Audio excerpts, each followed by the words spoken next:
Hello बच्चों, तो आप सभी का हमारे इस YouTube चैनल मिशन 2 पे आप लोगों का बहुत बहुत स्वागत है।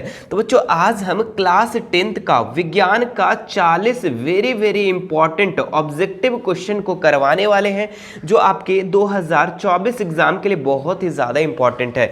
तो यदि मेरे प्यारे बच्चों आप भी क्लास 10th में और अपना फाइनल एग्जाम 2024 में देने वाले हो, तो ये वीडियो आपके लिए बहुत ही ज़्यादा इंपॉर्टेंट होने वाली है। तो चलिए फिर शुरू करते हैं। इस मॉडल पेपर में जितने भी सवाल दिए गए सभी सवालों को हम लोग समझते हैं और याद करते हैं। देखिए, इसका जो सबसे पहला क्वेश्चन है, यदि आपतन कोण का मान 60 डिग्री है तो परिवर्तन कोण का मान क्या होगा।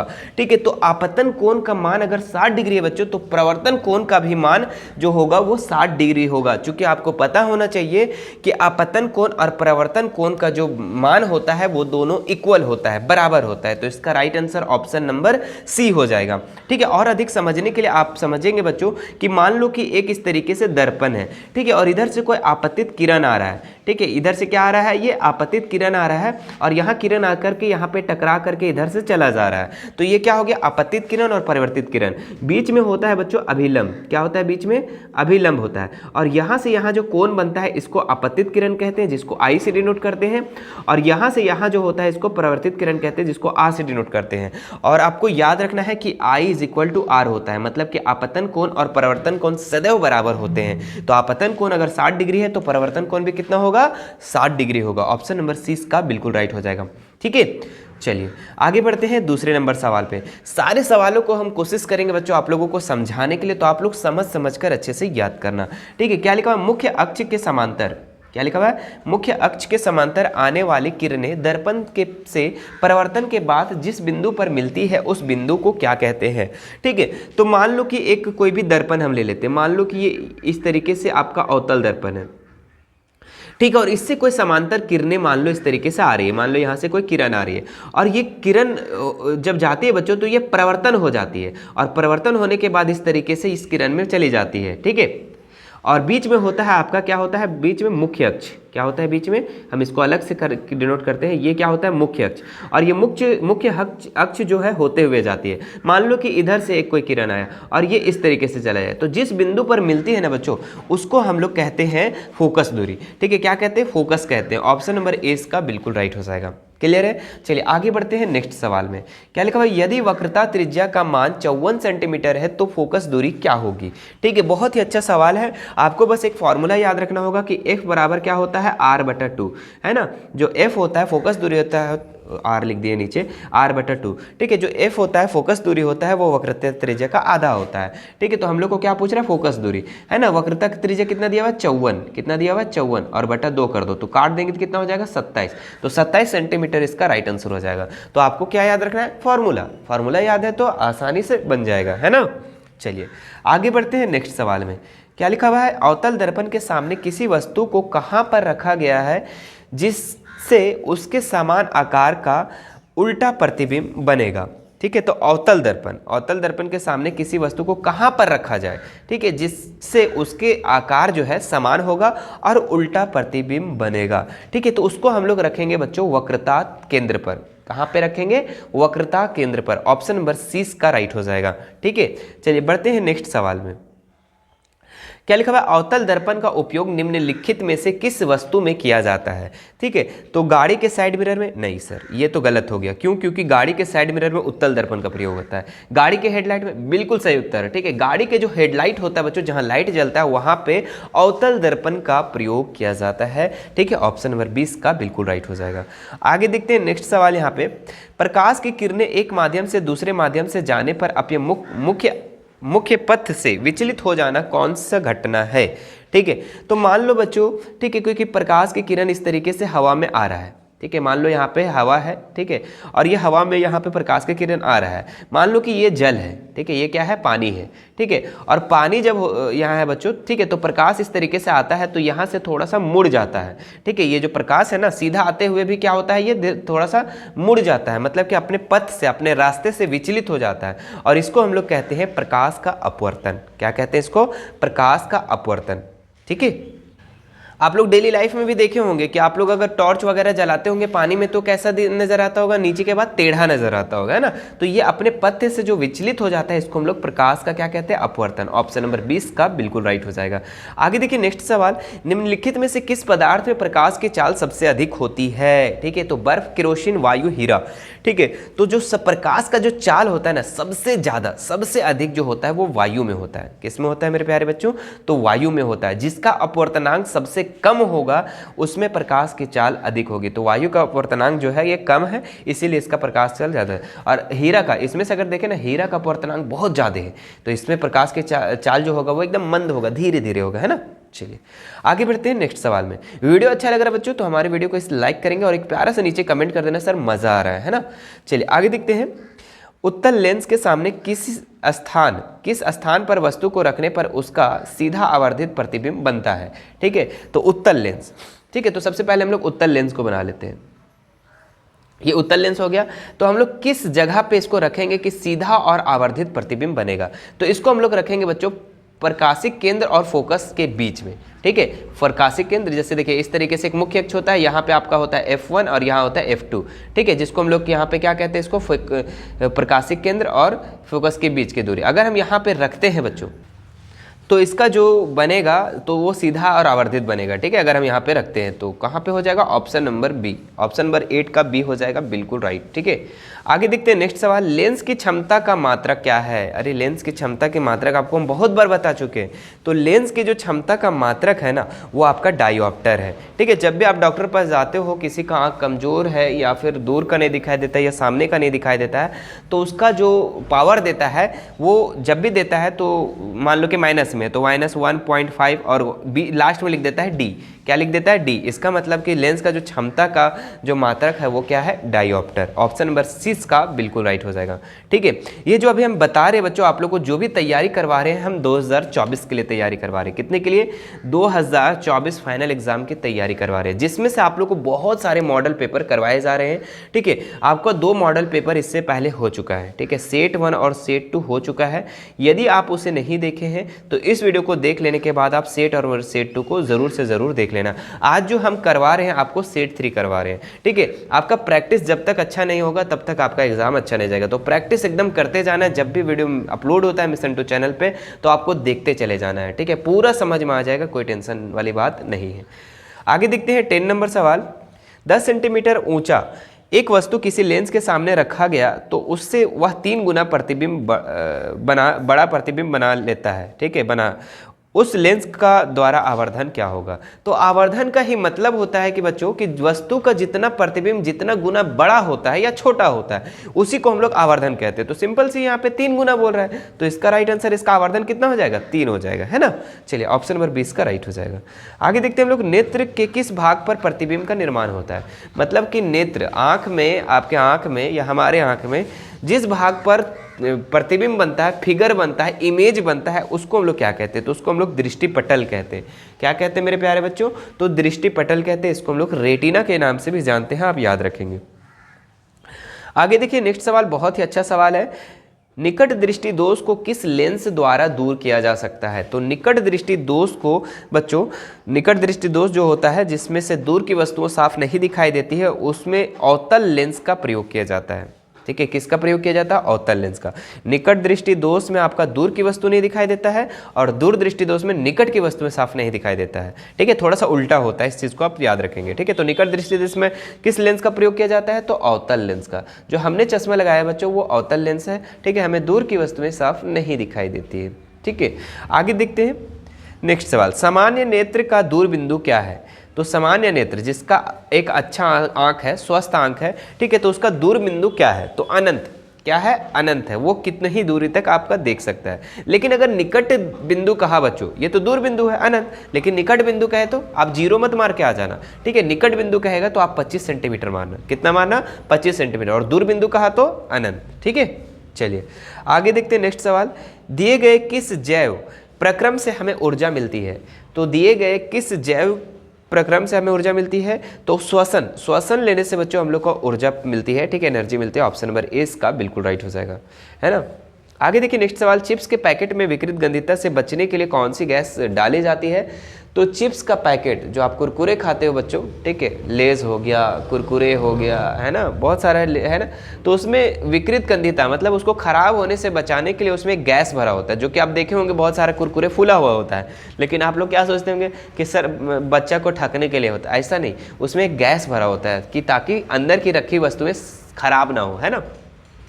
तो उसमें कौन सा गैस भरा जाता है? तो नाइट्रोजन गैस भरा जाता है। कौन सा गैस बाबू? Nitrogen gas. ऑप्शन नंबर 20 का राइट हो जाएगा। आगे देखिए नेक्स्ट सवाल, यहाँ पे जंग लगना किस प्रकार की अभिक्रिया है? तो जंग लगना जो है ना बच्चों, ये आपका संयोजन अभिक्रिया है। किस प्रकार की अभिक्रिया है? संयोजन अभिक्रिया, क्योंकि ये जो होता है फेरस जो है ये ऑक्सीजन के साथ अभिक्रिया करके क्या होता है? फेरस ऑक्साइड बना लेता है, ठीक है, तो ये आपका हो जाएगा संयोजन अभिक्रिया। नेक्स्ट सवाल देखते हैं हम लोग, है ना, दिए गए अभिक्रिया में किस पदार्थ का उपचयन हो रहा है? उपचयन मतलब कि बच्चों ऑक्सीजन की वृद्धि, ऑक्सीजन का योग, ठीक है, ऑक्सीजन की वृद्धि, ऑक्सीजन प्लस, है ना, तो किस में हो रहा है बच्चों? देखिए बताओ, ZnO, है ना, जिंक ऑक्साइड या कार्बन या जिंक कार्बन डाइऑक्साइड। तो देखिए कार्बन जो है अभी अकेले था, अब क्या हो गया? कार्बन ऑक्साइड, ठीक है, तो ये आपका क्या हो रहा है? कार्बन का यहाँ पे उपचयन हो रहा है। ऑप्शन नंबर 20 का बिल्कुल राइट हो जाएगा, कोई दिक्कत नहीं। चलिए आगे देखते हैं नेक्स्ट सवाल, दिए गए कौन सी रासायनिक समीकरण संतुलित है? ठीक है, तो इसमें से आपको बताना है कि कौन सा रासायनिक समीकरण जो है वो संतुलित है, ठीक है। तो संतुलित उसको कहते हैं जो तीर के दोनों साइड ये साइड और ये साइड जो है इक्वल होना चाहिए। तो देखो Ag यहाँ एक टू है, यहाँ पे भी Ag एक टू है, चलो ठीक है, यहाँ तक का। NO3 यहाँ पे है ना, NO3 भी एक टू है, ठीक है, एकक हो गया। सोडियम भी एक टू है Na, और यहाँ पे भी एक है, Cl एक है, Cl एक है, मतलब कि जो पहला वाला ही है आपका ये क्या है? संतुलित रासायनिक समीकरण है, ठीक है, क्या है? यही संतुलित रासायनिक समीकरण, ठीक है। अच्छा था किस्मत आप लोगों की, एक ही चेक किया और आप लोगों का आंसर आ गया, वरना भी सभी चेक करना पड़ता है ना। आगे देखते हैं नेक्स्ट सवाल, क्या लिखा है? लौह चूर्ण पर तनु हाइड्रोक्लोरिक अम्ल डालने से क्या होता है? तो लौह चूर्ण पर बच्चों, ठीक है, इसको हम आप लोग को अभिक्रिया करके बताते हैं। लौह चूर्ण यानी कि फेरस पे अगर हम तनु हाइड्रोक्लोरिक अम्ल मतलब HCl को अगर हम डाल देते हैं तो क्या होता है इसका अभिक्रिया? फेरस क्लोराइड बन जाता है, फेरस क्लोराइड बन जाता है और हाइड्रोजन को फेंक देता है बाहर, हाइड्रोजन को बाहर निकाल देता है, ठीक है। तो अब यहाँ पे इसका कौन सा होगा? देखो हाइड्रोजन गैस और आयरन क्लोराइड बनाता है, पहला ही ऑप्शन सही है। क्यों? क्योंकि हाइड्रोजन गैस बना रहा है और आयरन क्लोराइड बना रहा है। आयरन क्लोराइड या फेरस क्लोराइड एक ही चीज़ है ना, तो ऑप्शन नंबर ए इसका बिल्कुल राइट हो जाएगा। आगे देखते हैं नेक्स्ट सवाल, दिए गए पदार्थ में कौन रंगीय सूचक की तरह व्यवहार करता है? रंगीय सूचक बोल रहा है बच्चों, ठीक है, तो लौंग, लिटमस, वैनिला, प्याज, है ना, तो इसमें से आपका जो लिटमस है बच्चों ये रंगीय सूचक है। क्यों? क्योंकि यही तो आपका लाल से नीला, नीला से लाल करता है, ठीक है, ये क्या है? रंगीय सूचक है। बाकी का जो भी आपका ये गंधीय सूचक है, ठीक है, तो गंधीय सूचक आएगा तो आप प्याज, वैनिला, लौंग को कर सकते हैं। आगे देखिए नेक्स्ट सवाल, यहाँ पे हड्डियों को जोड़ने के लिए डॉक्टर किस लवण का प्रयोग करता है? तो हड्डी, जब आपका किसी का हड्डी टूट जाता है वो और डॉक्टर के पास जाता है हड्डियों को जोड़ने के लिए, तो उसमें क्या होता है? प्लास्टर किया जाता है ना, तो वो प्लास्टर ऑफ पेरिस होता है। क्या होता है बच्चों? प्लास्टर ऑफ पेरिस, और उसका सूत्र होता है CaSO4, है ना, आधा जल, हाफ जल, अर्ध हाइड्रेट जिसको कहते हैं हम लोग, ठीक है, तो ये आपका हो जाएगा ऑप्शन नंबर सी, इसका बिल्कुल राइट हो जाएगा, ठीक है। और जब बच्चों यहाँ पे इससे प्लास्टर कर दिया जाता है तो ये क्या है कि वायु के साथ अभिक्रिया करके जिप्सम बना लेता है, जो कि आपका जिप्सम का सूत्र जो है वो नीचे दिया हुआ है। तो दोनों सूत्र को आप अच्छे से याद रखेंगे, प्लास्टर ऑफ पेरिस का सूत्र आपका ये हो गया और जिप्सम का सूत्र नीचे वाला जो लिखा हुआ है वो है, ठीक है। आगे देखते हैं प्लास्टर ऑफ पेरिस का सूत्र क्या, अभी हमने जस्ट बताया, क्या बताया? कैल्शियम सल्फेट अर्धहाइड्रेट, ऑप्शन नंबर सी इसका बिल्कुल राइट हो जाएगा। नेक्स्ट देखो यहाँ पे दिए गए समीकरण में कौन सी अभिक्रिया हो रही है? तो देखो यहाँ पे हाइड्रोजन और ऑक्सीजन मिल करके जल का निर्माण हो रहा है, ठीक है, तो यहाँ पे देखिए दो अभिकारक मिल करके एकल उत्पाद का निर्माण कर रहा है, तो ये कैसे अभिक्रिया है? ये संयोजन अभिक्रिया, ऑप्शन नंबर ए इसका बिल्कुल राइट हो जाएगा। क्योंकि संयोजन अभिक्रिया का परिभाषा ही होता है कि जब दो या दो से अधिक अभिकारक मिलकर एकल उत्पाद का निर्माण करते हैं तो उसको हम लोग क्या कहते हैं? संयोजन अभिक्रिया।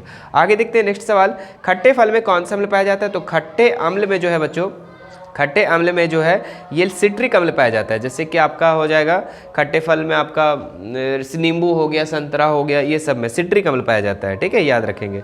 आगे देखते हैं नेक्स्ट सवाल, यहाँ पे कोई विलयन अंडे के पिसे हुए कवच से अभिक्रिया कर एक गैस उत्पन्न करता है जो चूने के पानी को दूधिया कर देती है, इस विलयन में क्या होगा? ठीक है, सवाल क्या है, कोई विलयन अंडे से पिसे हुए कवच से अभिक्रिया करके गैस उत्पन्न करता है जो चूने के पानी को दूधिया कर देती है, इस विलयन का क्या होगा? तो इसमें बच्चों होगा आपका HCl, हाइड्रोक्लोरिक अम्ल। ऑप्शन नंबर 20 का राइट हो जाएगा। आगे देखिए, कोई विलयन नीले लिटमस को लाल कर देता है, इसका pH मान संभवतः क्या होगा? तो क्या कर रहा है, नीले लिटमस को लाल कर रहा है, तो इसका मतलब क्या है बच्चों, ये अम्ल है। अम्ल ही क्या करता है, नीला लिटमस को लाल कर देता है। तो अम्ल जो होगा बच्चों, उसका pH मान क्या होगा, वो 7 से कम होगा। तो 7 से कम यहाँ पे कौन सा है, तो ऑप्शन नंबर सी है, ये 2 है।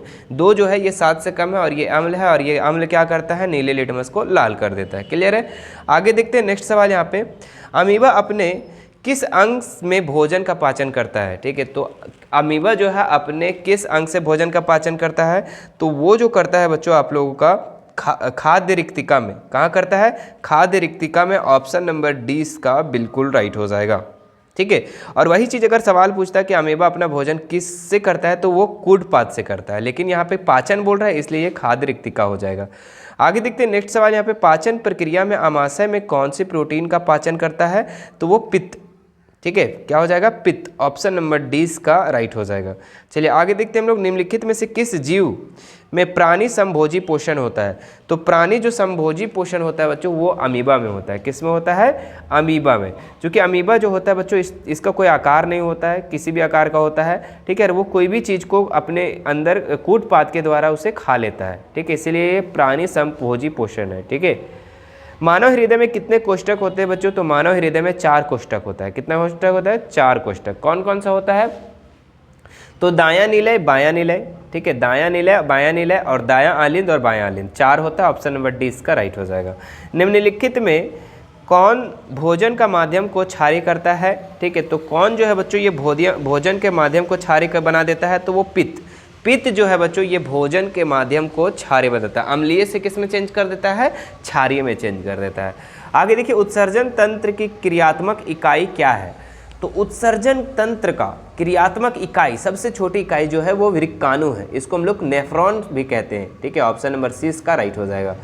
आगे देखिए नेक्स्ट सवाल यहाँ पे, निम्नलिखित में कौन कार्य वाष्पोत्सर्जन के द्वारा नहीं होता है? ठीक है, तो इसमें से कौन जो है वाष्पोत्सर्जन के द्वारा नहीं होता है, ये बताना है।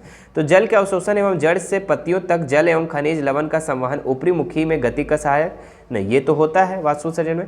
यह पौधों में ताप का नियमन करता है, ये भी सही है। यह जाइलम में जल की गति के लिए प्रेरक बल प्रदान करता है, ये भी सही है। 4D नंबर जो बच्चों, यह भोजन का संवहन करता है। नहीं, वाष्पोत्सर्जन जो होता है, वाष्पोत्सर्जन में भोजन का संवहन नहीं होता है। ठीक है, ऑप्शन नंबर डी इसका राइट हो जाएगा। आगे देखिए नेक्स्ट सवाल यहाँ पे, निम्नलिखित में से कौन एकलिंगी पौधा है? वेरी वेरी इंपॉर्टेंट सवाल बच्चों। ठीक है, कौन सा है जो एकलिंगी पौधा है? तो ये पपीता। पपीता जो है बच्चों ये एकलिंगी पौधा है ना। आगे देखिए, दिया गया चित्र किस प्रकार के जनन को दर्शाता है? तो देखिए ये है आपका हाइड्रा है ना, और इसमें आपको बताना है इसमें क्या हो रहा है। तो ये मुकुल जो है, मुकुलन का निर्माण हो रहा है। मुकुलन इसका राइट आंसर हो जाएगा। ये मुकुलन के द्वारा जनन होता है बच्चों इसमें। ठीक है, ऑप्शन नंबर बी इसका बिल्कुल राइट हो जाएगा। लड़कों में यौनारंभ के लक्षणों को नियंत्रित कौन हार्मोन करता है? तो लड़कों में यौनारंभ के लक्षणों को नियंत्रित जो करता है बच्चों, ये करता है टेस्टोस्टेरोन। ठीक है, ऑप्शन नंबर ए इसका बिल्कुल राइट हो जाएगा। लड़कों में जो यौनारंभ के लक्षण का नियंत्रित करता है ना, वो टेस्टोस्टेरोन है। ठीक है, चलिए आगे देखते हैं नेक्स्ट सवाल हम लोग, निम्नलिखित में से कौन मादा जनन तंत्र का भाग है? ठीक है, तो मूत्रवाहिनी ये तो नर का हो गया, शुक्रवाहिका ये भी हो गया। गर्भाशय, गर्भाशय जो है बच्चों ये मादा जनन तंत्र का भाग है। मादा जो है मादा जनन तंत्र का भाग गर्भाशय है। बाकी शुक्राशय हो गया, शुक्रवाहिका, मूत्रवाहिका, वाहिनी, ये आपका नर जनन भाग है। ठीक है, चलिए आगे देखते हैं हम लोग, हम जितने भी ऊर्जा का उपयोग करते हैं उनमें से अधिकांश पर सौर ऊर्जा से उत्पन्न होते हैं। निम्नलिखित में से कौन सा ऊर्जा स्रोत अंततः सौर ऊर्जा से उत्पन्न नहीं होता है? तो भूतापीय ऊर्जा, नाभिकीय ऊर्जा, पवन ऊर्जा, जैव मात्रा। तो इसका राइट आंसर हो जाएगा नाभिकीय ऊर्जा। कौन सा हो जाएगा? नाभिकीय ऊर्जा। आगे देखिए नेक्स्ट सवाल यहाँ पे, निम्नलिखित में से कौन नवीकरणीय ऊर्जा का स्रोत है? तो नवीकरणीय ऊर्जा का स्रोत का मतलब हुआ बच्चों कि उसे हम फिर से बना सकते हैं, ठीक है। तो सौर ऊर्जा जो है ना, ये आपका नवीकरणीय ऊर्जा हो जाएगा, क्योंकि ये ख़त्म नहीं होता है। जब तक सूरज रहेगा तब तक आप सौर ऊर्जा से ऊर्जा प्राप्त करते जाएंगे, ठीक है। हाँ, इससे आपका मिलते रहेगा। आगे देखिए, लास्ट सवाल जो है बच्चों इस मॉडल पेपर का, निम्नलिखित में से कौन जैव पदार्थ ऊर्जा स्रोत का उदाहरण नहीं है, ठीक है। तो निम्नलिखित में से कौन जैव मात्रा ऊर्जा का स्रोत नहीं है? तो इसमें से अगर हम लोग देखें बच्चों, तो लकड़ी तो है, गोबर गैस भी है, कोयला भी है। नाभिकीय ऊर्जा जो है बच्चों, तो ये था बच्चों आप लोगों का 40 सवाल, ठीक है, आज के इस मॉडल पेपर सेट 3 का, ठीक है। मुझे आशा है कि आपको ये वीडियो पसंद आएगा, तो पसंद आए तो इस वीडियो को लाइक ज़्यादा से ज़्यादा करेंगे, ठीक है, और ज़्यादा से ज़्यादा बच्चों तक इसको शेयर करेंगे, ठीक है। और चैनल पे अगर नए होंगे तो सब्सक्राइब ज़रूर कर लेना, ठीक है, ताकि हमारा नया वीडियो जैसे आए तो आपके पास नोटिफिकेशन चला जाए, ठीक है, ताकि आपका तैयारी जो है बेहतर से बेहतर हो सके, अपने बोर्ड एग्ज़ाम जो 2024 में देने वाले हो अच्छा से अच्छा नंबर ला सको, ठीक है। तो आप सेट 1 और सेट 2 को ज़रूर देख लेना, सेट 3 तो देख ही लियो हो, और अगला सेट आपको बहुत ही जल्द आने वाला है, ठीक है। तो आप उसका वेट करेंगे और नीचे कमेंट कर देंगे सर सेट 4 जल्दी लेकर आइए और तैयारी जल्दी से जल्दी करवा दीजिए, ठीक है। तो आपको वो भी आपको करवा दिया जाएगा, ठीक है। बाकी आपको कोई भी दिक्कत है तो हमसे जुड़ सकते हैं, हमसे बातें कर सकते हैं, जिसका इंस्टाग्राम का लिंक मैं डिस्क्रिप्शन में दे दिया हूँ, ठीक है। टेलीग्राम का, व्हाट्सअप ग्रुप, व्हाट्सअप चैनल, चारों का सोशल मीडिया का लिंक मैं डिस्क्रिप्शन में डाल दिया हूँ। वहाँ से आप हमसे ऐड हो सकते हैं, फॉलो कर सकते हैं और बेझिझक कोई भी सवाल कर सकते हैं। चलिए फिर मिलते हैं नेक्स्ट वीडियो में, ठीक है। Thank you so much.